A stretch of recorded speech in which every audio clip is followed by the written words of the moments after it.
My fellow Jamaicans, Workers' Week and the Labor Day 2021 find us still in the grip of the pandemic.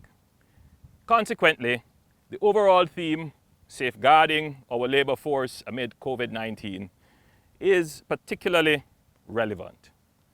In July 2020, almost 5 months after our first coronavirus case, employment fell by an estimated 135,000 jobs compared to July 2019. As at January 2021, 74,300 jobs had been lost compared to January 2020. While this shows that there is some recovery taking place as the economy adapts to the pandemic, we are still some way off from recovering all the jobs we have lost and creating net new jobs above pre-pandemic levels. These statistics do not convey the full sense of dislocation and hardship being experienced on a human level by those 74,000 persons who have been without income, faced with bills and families to feed. Nevertheless, and despite a fall off in public revenues of 76 billion Jamaican dollars, the government has managed the public finances in such a way as to ensure that job security and income of public sector workers have not been adversely affected during the pandemic. The government also responded with a comprehensive 20 billion care program of social support to assist the vulnerable and those who have lost their jobs and income.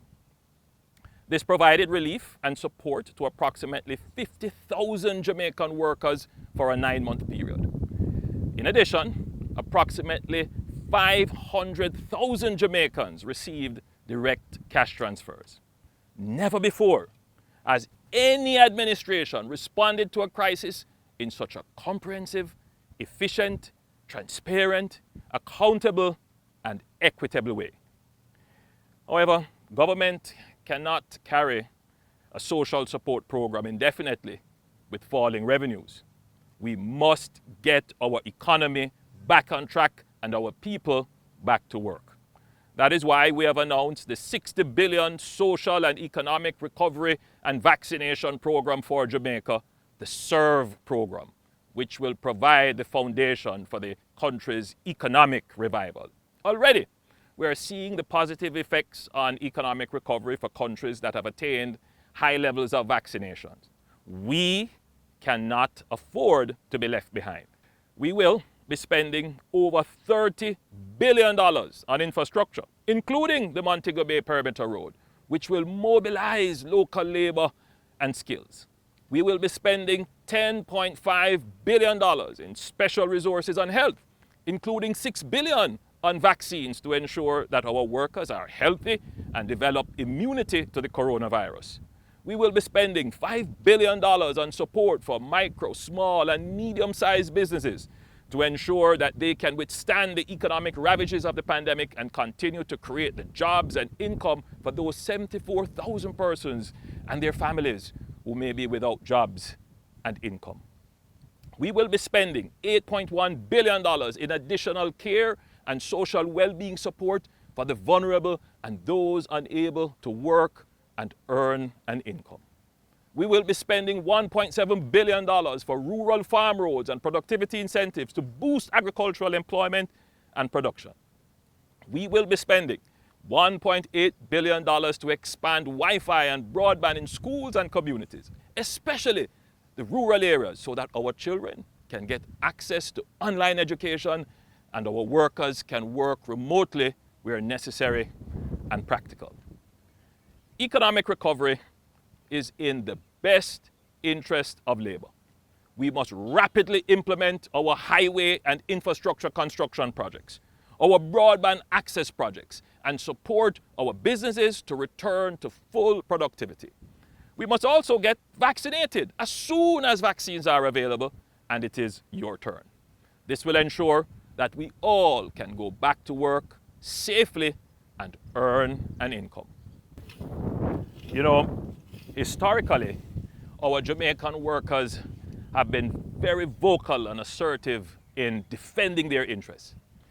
As workers, we must reject all those who seem to have no genuine interest in our speedy economic recovery and would seek to delay our infrastructure development and discourage us from taking vaccines. They do not have the workers' interests, your interest, at heart. Now, Labor Day is a time in which we recognize and celebrate the contribution of the worker and the labor struggle to national development. It is significant that Workers' Week this year coincides with the execution of the Right Excellent Sam Sharp, national hero, on May 23, 1832, which was precipitated by the 1831 Sam Sharp War. I must seize the opportunity to recognize and salute our workers who continue to display resilience and determination during this pandemic. Those whose daily sacrifices have ultimately been responsible for the safety and security of our communities. I speak of our first responders, our law enforcement officers, essential service providers, and many others. We recognize and thank every single one of you. You have all helped us to navigate the worst of the pandemic, and we are immeasurably grateful. We celebrate the contribution of Labor Day to national development by promoting collective engagement on behalf of the wider worker community.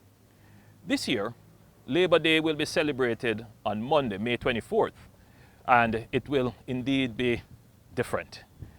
With an all-day curfew, it is a no-movement day.